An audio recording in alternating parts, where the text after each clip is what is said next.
Thank you, Wayne. We're waiting on the jury's verdict in the trial of Alicia Alampi, the woman accused in a deadly hit and run near Destiny USA Mall more than a year ago.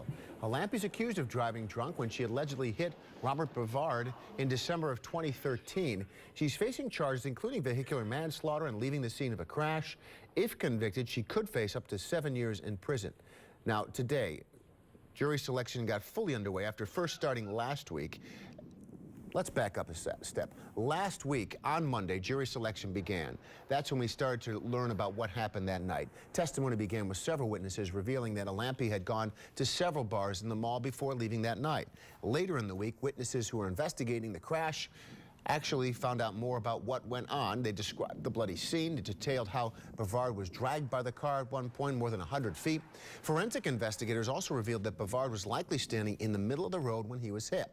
Now, a witness for the defense revealed that not only was he standing in the middle of the road, but he may have been crouched down at the time. Now at 5, Sarah Beth Ackerman joins us live outside the courthouse in Syracuse, where the jury has gone home for the night again. Sarah Beth.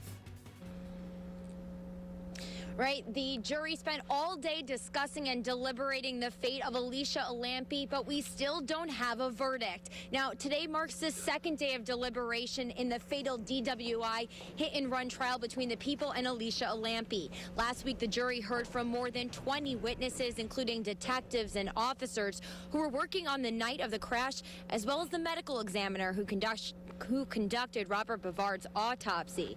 Now, today, the jury spent the first half of the morning going through their notes from the previous testimony. After more than 3 hours of deliberation, members of the jury called for a note asking Judge Bernetti to clarify a few details.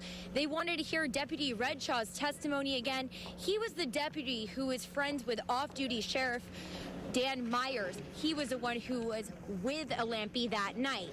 The jury also wanted to rewatch a video portion of an interview after Alampi's arrest.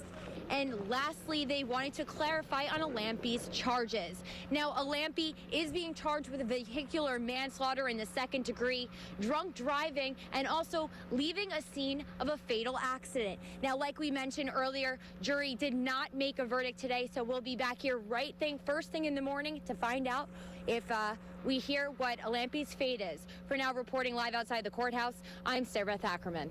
Yeah, it's taken them now parts of 2 days and still no verdict. Thank you, Sarah Beth.